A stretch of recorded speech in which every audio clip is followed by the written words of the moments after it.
Good morning, everyone. In this video, we're going to be going back into the note packets, doing more on this page 6 with hyperbolas. So on this bottom problem, we are given the equation in standard form, and the first thing we're going to do is identify the orientation of this hyperbola. So because our x is first, that tells us that this is a horizontal hyperbola. The center comes from our h and our k values. Remember those switch signs, so -2, 5. And when we plot that on our coordinate plane, backwards 2, up 1, 2, 3, 4, 5. There is our center. Now, since we know this is horizontal, that means our a value is 3, and our b value is 7. So my vertices are going to be left 3 and right 3 from the center, so we can add 3 and subtract 3 from the x value of our center, or we can do it graphically. So we kind of did it graphically in the homework, so we're going to go ahead and do it more mathematically here. So adding 3 to my x value, we would get 1, 5, and subtracting 3 from my x value, we would get -2 minus 3, or -5, 5. And plotting those points, forward 1, up 1, 2, 3, 4, 5, again directly in line with the vertex, and then 3 units away, 1, 2, 3, V for vertex, V for vertex. Alrighty, now our conjugate axis endpoints, again, we don't have to graph those, but if we wanted to find them, they would be 7 units or B units up and down from our center. So the vertices go left and right in the same direction as the orientation.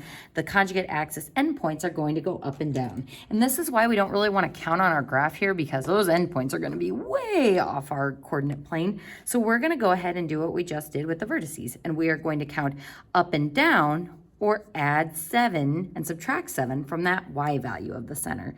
So -2 up 7 from 5 would be 12. And then -2, and down 7 from 5 would be -2. And just a reminder, folks, in my math lab, it is picky about those commas in between your coordinates. So backward 2, up 12, yeah, that's going to be way up here-ish somewhere.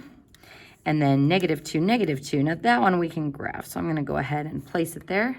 So spaced out about like that. Now remember, folks, for my foci, we are going to use the formula c² equals a² plus b². Remember, hyperbolas have a minus sign in the equation, but a plus sign in their ABC relationship. So a² plus b². So my a² is 9, my b² is 49. And so we get c² equals 58, square root, and c equals plus or minus radical 58. And unfortunately, there is no way to simplify that radical. So since our foci are in the same direction or on the same transverse axis as our vertices, we are going to move left and right of the center. So we are going to change the x value by adding and subtracting radical 58. So from our center, we're going to take that x value, -2, and add and subtract radical 58. And then the y value, 5, stays the same.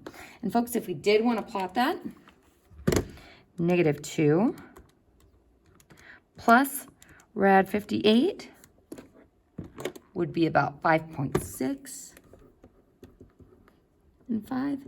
And then -2 minus radical 58 would be -9.6. Yuck. 5.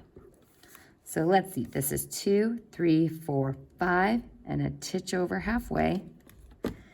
And then we've got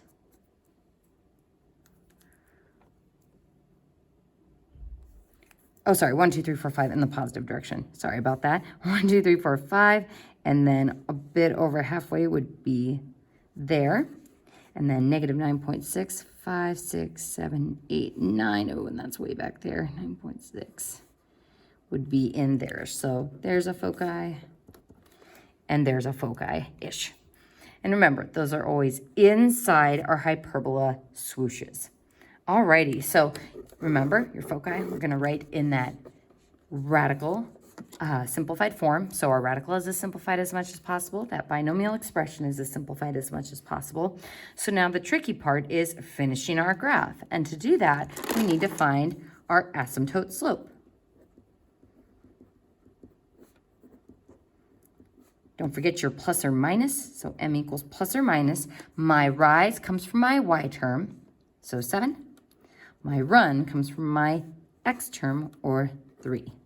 Now for this one, going up 7 and over 3, not going to be so friendly because it's going off my graph. So I'm going to go down 7. 1, 2, 3, 4, 5, 6, 7. There's that end point. And forward 3. And down 7 and back 3. 1, 2, 3. And notice that if I had slid that transverse axis down, we would have hit those exact points. So remember that box method can be used to find those asymptote slopes as well. So now drawing in those asymptotes, so making that line straight-ish.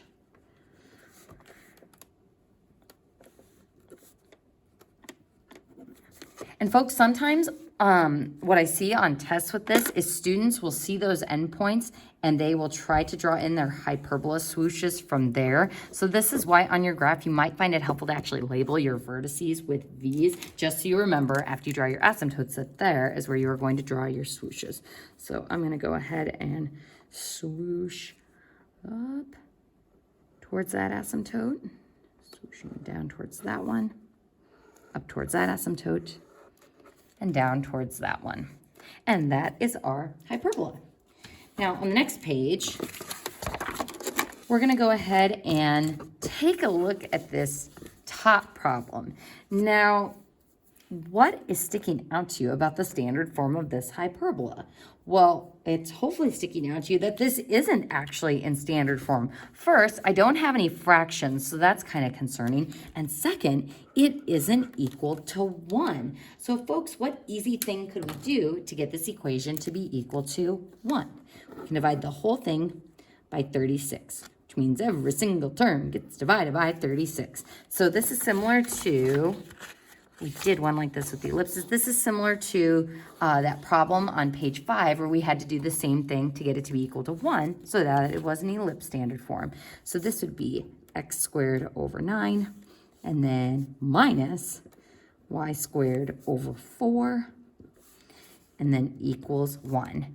Now, folks, luckily for us, this one wasn't too bad to get in standard form. And just to give you a little preview into an upcoming lesson, we're going to be looking at equations like this and this, where there are multiple squared terms, multiple single terms like x and y, ones that aren't just very easy to get to be equals 1 on the right, and also create those nice handy little fractions. So in the next lesson, lesson D, we'll be figuring out how we can take this general form for a conic section and turn it into standard form. So this one was a bit easy, and I think you guys could take it from there with the graphing. Now, what I would like to go over next is number 2. So on this one, we want to write the standard form equation of each hyperbola. Now, as I look at my vertices on this one, my vertices are at 0, 10 and 0, negative 10. So if I just make a rough sketch and say, oh, that's 0, 10 and that's 0, negative 10 on my y-axis, what do we automatically know about this hyperbola if those are the vertices? We actually know a couple of things. First, the fact that these are stacked vertically on each other and those are the vertices tell me that this is a vertical hyperbola. And this is important because it means our y term is going to come first in our standard form equation. Now, also from the vertices, we can find the center. Remember, folks, you can use that midpoint formula, which is x plus x divided by 2. So 0 plus 0 divided by 2 is obviously 0. And 10 plus negative 10 is 0 divided by 2 is also 0. So my midpoint is 0, 0. So ta-da! That is my center, because your center is always located directly between the two vertices. So this is sweet, because if my center is 0, 0, that means the top of my fraction is just going to be y squared first, since it's vertical, minus x squared second equals 1. Don't forget the equals 1. That's what makes this a hyperbola. Now, the endpoints of the conjugate axis are 6 and -6, both with y-coordinates of 0. So that means this one is roughly here, this one is roughly here, and we'll put E for endpoints, I guess. Now, if each of those is at -6, 0 and +6, 0, we know the distance from that endpoint to the center would be 6, and thus my B value is 6. For my vertices then, we know our A value is 10, since each of those vertices are 10 units up and down from our center. So my A value goes first in the fraction as A squared, 100, and our B value goes second in our equation, giving us 36. And ta-da! That is our equation in standard form. Now, what I would like you to do is pause the video and try this fourth problem down at the bottom on your own. This one is similar, except our vertices are a little less friendly, so the center will be a little bit harder to find. So go ahead and pause the video and try this one on your own. So folks, I'm gonna go ahead and just roughly sketch out that -17, -10 is here, I guess. -17, -10, and then -1, -10 would be over here somewhere.